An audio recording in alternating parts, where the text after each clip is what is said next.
चढ़ाओ एक लोटा जल। कभी कभी अगर ऐसा लगे जीवन में कि दुख बहुत ज़्यादा आ गया है, बहुत तकलीफ आ गई है, तो लाल चंदन को घिस कर उस लाल चंदन का लेपन भगवान शंकर पर कर कर फिर पानी चढ़ाओ। अगर कोई संकट भारी है और निकट रहा, जैसे किसी नारी का गर्भ नहीं ठहर रहा, 15 साल हो गए, 20 साल हो गए, 25 साल, जैसे इसने लिखा एक माता ने कि 18 साल की बेटी हो गई थी पर संतान में पुत्र नहीं, तो उसने भाव से कथा सुनी। ऐसे आपके भीतर अगर 20 साल हो गए, 25 साल हो गए, 30 साल हो गए, संतान का सुख ही नहीं है, लाल चंदन का लेपन बाबा भोलेनाथ पर करना प्रारंभ करो। पीठिका पर लाल चंदन का लेपन करना प्रारंभ करो। लाल चंदन से बाबा का श्रृंगार करना प्रारंभ करो। एक बेलपत्री पर लाल चंदन, दोनों पत्ती नीचे वाली, जो नीचे की जो 2 पत्ती होती है, इस पे लाल चंदन और बीच वाली पत्ती पर पीला चंदन लगाकर बाबा के शिवलिंग को समर्पित करिए। बाबा से प्रार्थना करिए, रोज प्रार्थना करो। परंतु एक बात का स्मरण रहे, 25 साल हो गए, 20 साल हो गए, 30 साल हो गए, संतान नहीं, तो पहले जल से अभिषेक कराना। अभिषेक कराकर उस जल का आचमन करने के बाद हाथ को खासा करना, धोना।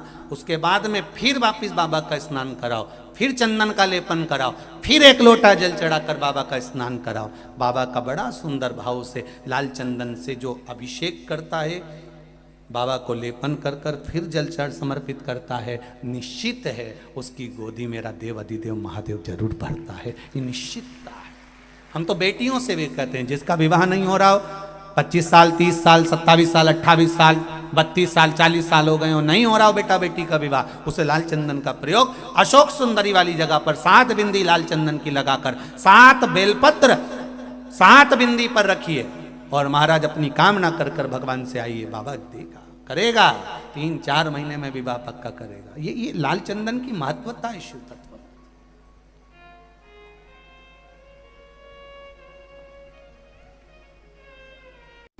रोज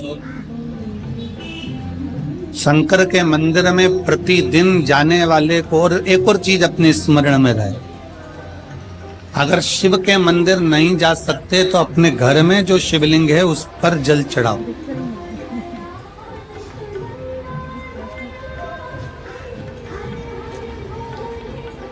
और यदि आप अपने शंकर के घर में शिवलिंग पर भी जल नहीं चढ़ा पा रहे हो तो किसी बेलपत्री का वृक्ष हो, उस वृक्ष के नीचे भी जल चढ़ाओ। और कभी मौका मिल जाए, कभी भगवान शंकर की बड़ी करुणा हो जाए, भगवान शंकर की बड़ी उदारता हो जाए, भगवान शंकर की बड़ी कृपा हो जाए, बड़ी कृपा हो जाए, भगवान शंकर जिस दिन तुम्हारे ऊपर बड़ी कृपा कर दे, किसी सोमवार को 3 नियम बना लो। जिस दिन मेरा भोले बाबा तुम पर कृपा कर दे, उस दिन सोमवार का एक नियम बना कि महीने का एक सोमवार मुझे ऐसा करना है, 3 नियम धारण करना है महीने के सोमवार को। पहला, सुबेरे जाकर शंकर भगवान को 1 लोटा जल चढ़ाना है। दूसरा, दोपहर के समय पर जाकर मुझे बेलपत्री के वृक्ष के नीचे एक चावल का दाना रखकर बेलपत्री की 7, 11, 21, 108, 51 जितनी परिक्रमा आप लगा सकते हो वो लगाना है। और तीसरा, बेलपत्री के वृक्ष के नीचे और शंकर के मंदिर के दरवाजे पर मुझे एक घी का दीपक लगाना है। बस ये 3 नियम जिसने महीने में एक बार ले लिया, समझ लो उसको पीछे हटने की जरूरत ही नहीं, वो आगे ही बढ़े। महीने के किसी एक सोमवार का ऐसा नियम बना लो कि मुझे 3 नियम धारण करना है। महीने के किसी भी एक सोमवार को, हम ये नहीं कहेंगे कि तुम सोमवार 5 पढ़ रहे हैं तो 5 को करो, 4 पढ़ रहे हैं तो 4 को करो, 3 पढ़ रहे हैं तो 3 को करो। तुम तो महीने का एक सोमवार का नियम बना। और मेरी जीजियों से, मेरी बेटियों से जो विदेश में रह रही हैं, जो कहीं बाहर रह रही हैं, कहीं बड़े शहर में रह रही हैं, जो रोज मंदिर नहीं जा सकते, हर किसी महीने के एक सोमवार को भी ये नियम निर्धारण कर सकते, तो उनसे कहेंगे कि 3 महीने में एक सोमवार का नियम बना लो। 3 महीने में नहीं बना सकते तो 6 महीने में एक सोमवार का नियम बना लो। और 6 महीने में नहीं बना सकते तो 1 साल में एक सोमवार का ऐसा नियम बना लो कि मैं साल का एक सोमवार ऐसा रहूंगी कि सुबह सोमवार के दिन मंदिर में जाकर जल चढ़ाऊंगी, दोपहर में जाकर बाबा को एक अक्षत का दाना रखकर, अक्षत का मतलब है कि बाबा मेरी दिनों दिन उन्नति करना। बेलपत्री के वृक्ष के नीचे जो अक्षत रखा जाता है वो उन्नति के लिए रखा जाता है। शंकर के शिवलिंग पर जो अक्षत रखा जाता है वो रोग मुक्ति के लिए रखा जाता है। अशोक सुंदरी पर जो अक्षत रखा जाता है वो संतान प्राप्ति के लिए रखा जाता है। षडानंद कार्तिकेय की ओर जो अक्षत रखा जाता है वह हमारे बच्चों की सुख समृद्धि के लिए रखा जाता है। विनायक की ओर, गणेश जी की ओर जो अक्षत रखा जाता है वो हमारे घर में कोई मंगल कार्य आ जाए उसके लिए रखा जाता है। और जो पीठिका होती है जिसपे शिवलिंग रखा होता है, पार्वती जी का हस्तकमल, उस पर अक्षत रखा जाता है तो नारी के अखंड सौभाग्य के लिए रखा जाता है। अक्षत रखने का भी तरीका है। एक चावल का दाना कहाँ रखा जाता है, क्यों रखा जाता है, कैसे रखा। अब कई लोग कहते हैं गुरुजी ये शिव महापुराण में आप ये नियम बताते हो, तरीका बताते हो। हम तो उनसे कहेंगे डॉक्टर के पास जाओगे तो डॉक्टर भी गोली लिखकर ये नहीं कह देगा कि ये सारी गोली एक साथ खा जाओ। डॉक्टर भी कहेगा ये गोली सुबह खाना है, ये गोली शाम को खाना है, ये गोली दोपहर में खाना, ये गोली भूखे रहकर खाना। बोलो सही है कि गलत है। ये रात्रि को खाना खाने के बाद खा लेना, ये खाना खाने के पहले, ये नाश्ते के पहले। और सुनो ये दवाई, ये वाली पीछे वाली जो दवाई लो ना इसको दूध से लेना, ये वाली जो दवाई लो ना इसको पानी से लेना। और सुनो ये डब्बी है इसको पानी में मिलाकर फिर पीना। दवाई लेने का भी तरीका है, उसी तरह शिव महापुराण में एक एक अक्षत का भी तरीका है और एक एक बेलपत्री का भी तरीका।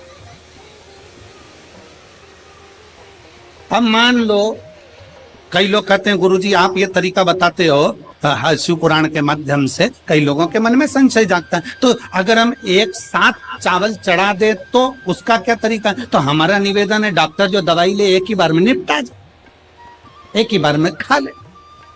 दवाई एक बार में पूरी खा गए असर नहीं करेगी, इसमें डॉक्टर का कोई दोष नहीं है। उसने तो बताया था ऐसे लेना ऐसे लेना। और तुमने मैं डॉक्टर साहब ने पूछा दवाई पूरी ली, शाम की दवाई भूल गई थी, सवेरे की दवाई भूल गई थी, ये दवाई भूल गई थी। डॉक्टर कहेगा हमने तो नियम बताया तब तुमने नहीं खाई तो असर कहां से करेगी। तुम असर कब करती है जब हम पूजन के तरीके को जान जाए, जब हम अर्चना के तरीके को जाए। आप साल भर का एक सोमवार निकाल लो, 6 महीने का एक सोमवार निकाल लो, 3 महीने का एक सोमवार निकाल लो, महीने का एक सोमवार निकाल लो, अपने से दिल में बन जाए तो एक सोमवार ऐसा निकालो जिसके 3 नियम धारण हो। पहला, उसी सोमवार जिसको कर रहे हो उस दिन सुबह जल चढ़ाना। दूसरे, दोपहर के समय पर जाकर बेलपत्री के वृक्ष के नीचे एक चावल का दाना रखना। और परिक्रमा बेलपत्र की जितनी तुमसे बन जाए, जितनी तुम्हारे शरीर की कैपेसिटी, जितना तुम्हारा शरीर चलते बन जाए। हम तो ये भी नहीं कहते कि तुम भूखे रहकर भगवान का भजन करो, हम कभी नहीं कहते। हम तो यहां तक कहते हैं, हमारे पुष्टि मार्ग में यहां तक कहा गया कि वल्लभ कुल की एकादशी करो, भले बकरी जैसे चरो पर एकादशी करो। हम तो यहाँ तक कहते हैं कि बहुत समय से कल मेरी एकादशी है, एकादशी है।